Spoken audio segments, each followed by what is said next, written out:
I'd like to call up onto the stage now with me Patrice Bertrand, CEO of Smile, Philippe Montargès, President of the Open World Forum 2010 and co-founder and CEO of Ultraway, and Franz Meyer, who is COO of EMEA for Red Hat. That's the title we gave you. Others sure not. We're going to do a roundtable on business models around free software and open source. We're going to be doing this in French. So, oui. Bonjour, messieurs. Bonjour. Bonjour. Alors, pour commencer, Philippe. Oui. Finalement, si on regarde le plateau ici, on a une société qui vend des abonnements, des supports logiciels, et deux sociétés qui font du service, et un consultant. Alors, on parle beaucoup de modèles économiques et de business models possibles autour du livre, mais finalement, il n'y a rien de nouveau dans tout ce qu'on fait. Bah, si on s'en tient à la description qui vient d'être faite, oui. Effectivement, il y a un éditeur majeur. Donc, en quoi finalement on est dérangeant, en quoi on est perturbateur du marché logiciel? Alors, on est perturbateur trublion du marché logiciel dans la mesure, effectivement, quand même, les modèles d'éditeurs tels que Red Hat ou les modèles d'intégrateurs comme Smile ou Ultraway ont fait bouger les lignes en proposant un certain nombre d'évolutions, de révolutions dans la façon de diffuser le logiciel ou le service. C'est plutôt là que ça se joue, c'est-à-dire dans la manière, dans le mode opératoire de délivrer du logiciel. Je dirais que par exemple, Red Hat, je ne parle pas pour Red Hat, mais Red Hat a construit une réussite industrielle. Je dirais que son modèle de vente par souscription, si je me trompe, c'est essentiellement ça, n'est pas révolutionnaire puisqu'il existait des modèles de vente par souscription dans le système propriétaire déjà existant.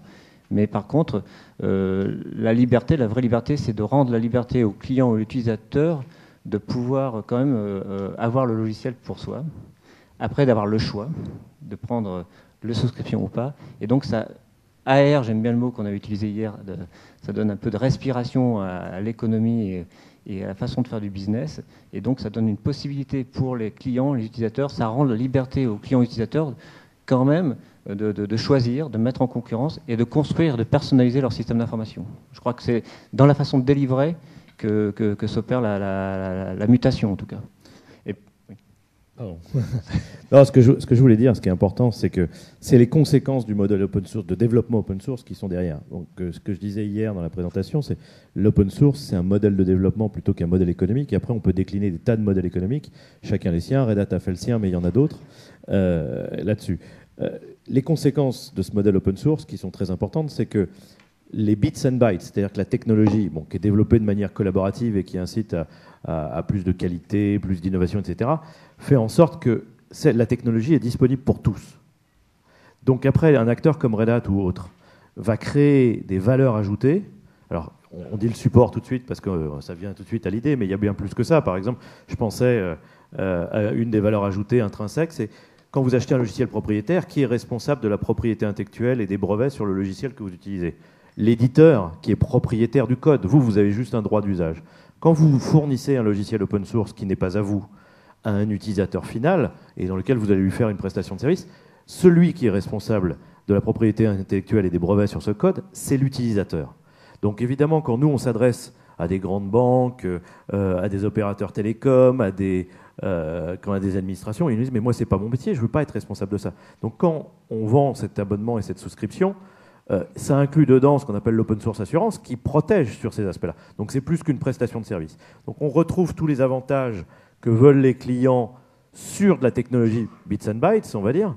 Par contre, les conséquences qui sont extrêmement fortes et positives du modèle, c'est que ces bits and bytes existent librement ailleurs. Et donc ça permet à d'autres acteurs de les prendre, d'en faire éventuellement un autre packaging et de faire leur propre offre de service, ou de prendre éventuellement les mêmes et de faire une offre de service qui est meilleure, moins chère, et donc on accentue la compétitivité.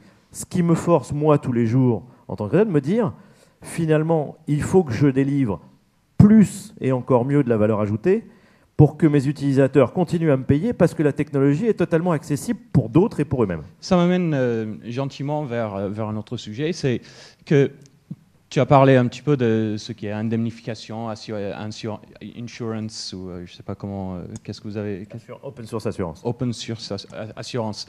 Patrice, Le modèle économique qui est quand même dominateur dans le libre aujourd'hui, c'est open core, c'est des sociétés qui contrôlent la propriété du code et qui derrière offrent cette assurance parce qu'ils contrôlent tout à fait justement tous les copyrights du code. Est-ce que ce modèle, pour toi, c'est un vrai modèle autour de l'économie libre fiable? Qu'est-ce que tu penses de ce modèle d'entreprise? Est-ce que ça va rester dominateur? Oui, pour moi, c'est un vrai modèle très intéressant, même si on sait bien que, d'une certaine manière, c'est utiliser l'open source à des fins de marketing pour des produits qui eux-mêmes ne le sont pas forcément. Mais malgré tout, c'est un modèle qui est bénéfique. D'une part parce qu'il fait naître des produits qui, en l'absence de ce modèle, ne seraient pas nés du tout ou seraient nés entièrement dans le monde propriétaire. Et donc, c'est des contributions malgré tout appréciables au patrimoine de logiciels libres disponibles pour tout le monde. Et d'autre part, les meilleurs de ces éditeurs arrivent à bien combiner justement dans un modèle core et extension qu'on appelle parfois hub and spoke, à combiner un noyau dont ils ont la responsabilité et qui, même s'il est open source, finalement reçoit assez peu de contributions sur le core, avec un foisonnement d'extensions, de plugins, etc., qui viennent, et parfois par milliers, ça doit être plus que 6000 sur Drupal, etc., qui, eux, viennent de contributions qu'on peut appeler communautaires. Qui n'est peut-être pas un bon exemple de société open core, hein, Drupal étant communautaire. Drupal n'est pas une société open core. Hein, donc, Drupal est un exemple intéressant. C'est vrai, le modèle, mais le modèle important à mes yeux, au-delà, alors sur les aspects économiques, on peut en citer d'autres. Hein. OpenERP doit avoir 700 extensions. C'est un ERP qui a un éditeur propriétaire. On peut citer Magento aussi, qui doit avoir 2 ou 3 000 extensions et qui est une société à but lucratif, un éditeur propriétaire. Mais malgré tout, ce qui est très intéressant dans ces modèles-là, c'est que c'est la bonne combinaison de ce noyau open source, mais néanmoins entre les mains d'un éditeur, avec des centaines, des milliers d'extensions qui, elles, sont véritablement le fruit d'un travail d'une communauté. Franz, je vais rebondir sur quelque chose que tu as dit tout à l'heure. Tu as dit, finalement, je dois bosser plus dur parce que les marges sont plus fines sur le libre. En gros, je reprends tes mots dans une forme différente. Et c'est un peu l'écho de ce qu'a dit ton PDG récemment, Jim Whitehurst. Quand on lui a rappelé qu'il y a 2 ans, quand il a pris les rênes, il a dit, si on regarde le brand recognition de Red Hat, on devrait être une société de 5 milliards. On lui a rappelé qu'il n'est pas encore à 1 milliard de chiffre d'affaires. Et il dit, un jour, on va être à 5 milliards, mais il faut qu'on déplace 50 milliards de revenus de nos concurrents aujourd'hui. Est-ce que, donc, vu que dans le libre, les marges sont plus fines, il y a les barrières d'entrée dans le marché qui sont quasi non existantes, est-ce que la taille naturelle d'une société qui fait du libre va être limitée finalement et ça ne va pas être intéressant pour la bourse, pour le VC, que finalement Red Hat est un peu l'exception qui prouve la règle, que les sociétés du libre ne vont jamais être très très grands, très scalable comme on dit en anglais? Non, je ne pense pas que les marges, effectivement, soient peut-être plus faibles. Bon, on a des marges qui sont tout à fait confortables, mais c'est clair qu'elles ne sont pas aussi importantes que celles d'autres sociétés qui ont autant ou plus de succès que Red Hat sur le marché. Mais on peut en vivre très bien, ça c'est la première chose. Après, je crois que sur les chiffres, ce qui est important, c'est de se dire, il faut qu'on ait une société du monde libre et qu'on ait une offre commerciale qui délivre des services, des valeurs ajoutées à ses clients, c'est qu'on arrive à une taille critique qui permet plusieurs choses, plusieurs bénéfices.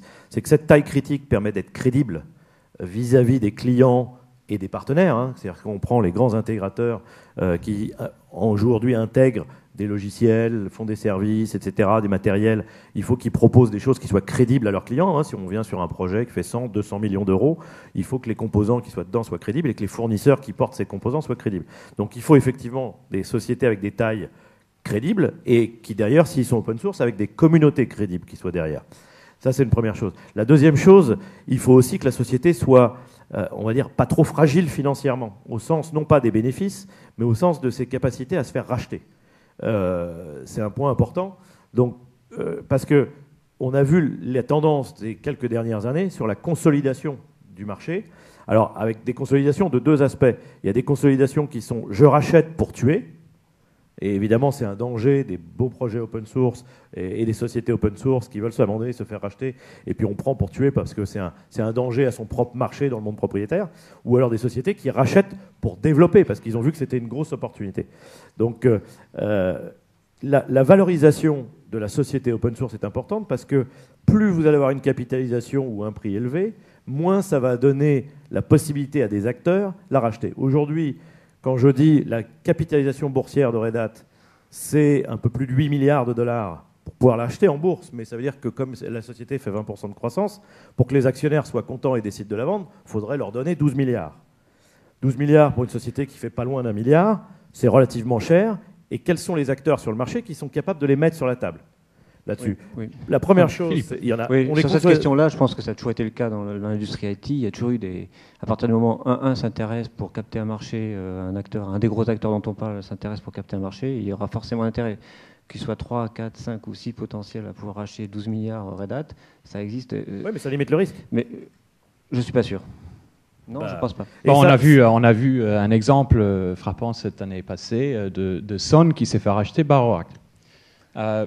Bon, ce n'est pas exactement le même cas de figure, mais pour rebondir sur quelque chose que tu as dit, on a vu pas mal de projets Sun qui étaient finalement tués par Oracle, entre guillemets, mais pas vraiment, parce que les développeurs de ces projets ont fondé leur propre société autour. Il y a des exemples de Open Indiana, ForgeRock, qui reprennent ces projets finalement.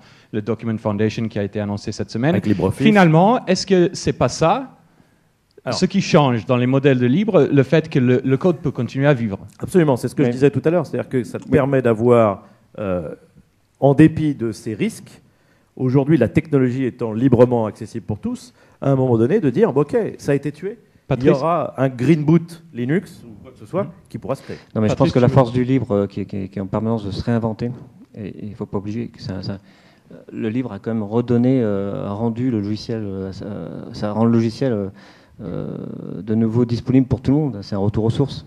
C'est l'économie propriétaire qui a quelque part voulu mettre de la monétisation systématique sur une logique de rente sur le logiciel. Le libre, en fait, sa vertu première, c'est quand même de rendre le logiciel disponible pour tout le monde. À partir de là, une économie, pour moi, qui est essentiellement une économie, et des modèles économiques qui vont se développer de services sous forme de souscription pour les modèles éditeurs ou de services sous forme d'opération de service pour les intégrateurs qui travaillent dedans, mais la chaîne de valeur s'est transférée en rendant le logiciel, je veux dire, accessible et disponible, et en revenant aux sources quelque part de ce qu'était la création de logiciels. Ça permet effectivement de redévelopper comme des modèles économiques différents. Et dans ce sens-là, est-ce qu'il est nécessaire d'avoir des acteurs de taille oligopolistique comme ça existe actuellement dans l'économie IT propriétaire qui fonctionne sur ce schéma-là? On est bien dans une logique de... Là, par contre, si on revient au débat, New Industry Model is possible, yeah. On est vraiment dans une logique où il y a d'autres schémas possibles. Est-ce qu'il est préférable d'avoir 10 acteurs de 100 millions qui pèsent 1 milliard chacun, mais qui sont chacun opérants sur leur segment de marché, qui peuvent travailler en cluster par rapport à des grands appels d'offres? Très très bien. Donc, plus voilà, d'acteurs qu'un acteur d'un milliard. Comme ce que j'ai appelé à un moment donné le modèle Jerry Maguire. Patrice, je pense que toi aussi tu as un avis certain sur la possibilité que le libre donne pour créer un peu des coopératives, ce qu'on appelle la coopétition. Oui, tout à fait. Pour moi, la question de la taille des acteurs, ou de la taille y compris des plus gros acteurs, n'est pas la plus fondamentale par rapport à de nouveaux modèles. C'est vrai que tu as commencé en disant on a ici 2 intégrateurs de solutions open source, un éditeur, et finalement, est-ce que c'est bien différent? Et je dirais non, parce qu'il manque un représentant ici du monde de l'open source. Ce serait un directeur d'une fondation, d'une grande fondation. Parce qu'effectivement, pour un intégrateur open source, le métier est franchement très proche du métier d'un intégrateur de produits Microsoft, hein. C'est-à-dire que fondamentalement, le métier consiste à construire une expertise sur des choses les plus pointues, les plus demandées, les plus en phase avec le marché. Il se trouve que dans notre cas, elle est totalement focusée sur des produits, solutions, composants open source. Le métier d'éditeur, je dirais presque la même chose. Il n'est pas extrêmement différent et il s'agit fondamentalement d'investir dans le développement d'un logiciel et puis d'aller à la rencontre du marché, de chercher des clients et puis d'une manière ou d'une autre, d'arriver à tirer un peu d'argent de ses clients pour repayer l'investissement qu'on a fait. Donc pour Donc toi, là, le vrai pas de intérêt du révolution. libre, c'est que des concurrents puissent collaborer là où ils ne sont pas concurrents finalement. Voilà, alors c'est ça qui est. Autant c'est éditeur, intégrateur, je dirais, c'est pas un modèle, même si, bon, en regardant de plus près, on trouverait des tas de petites distinctions très intéressantes. Hein.